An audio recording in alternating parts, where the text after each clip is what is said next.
Bakit maraming nagsasabi na bigay lang yung laban kanina ng Los Angeles Lakers at Oklahoma City Thunder? Number 1 seed ang Thunder na may 64-13 at ang Lakers may 47-30 sa standing.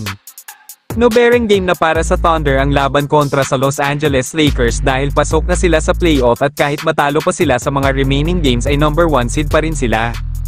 Pero totoo ba na bigay lang ang laban ng Thunder sa Lakers? Tumira ng 39 out of 90 sa field goal ang Thunder na may 43.3% samantala ang Lakers nakapagtala ng 46 field goals out of 84.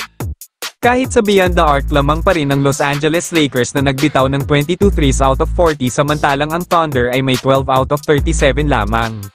Naging malaking tanong din ang hindi pagpunta ni SGA sa free throw line na umiscore lang ng 26 points nasa 10 free throws attempt siya every game kaya nakakapagtaka na di natatawagan yung madalas na foul baiting niya.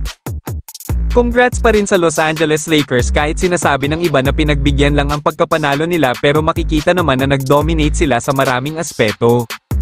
Nanguna dyan si Luka Doncic na gustong bumawi sa pangit na laro niya last game kontra Warriors. Nagtala si Luka ng 30.7 rebounds at 6 assists sa loob ng 37 minutes playing time. Katulong ni Luka si Austin Reeves na may 20 points 2 rebounds at 3 assists at si LeBron James 19 points 3 rebounds at 7 assists.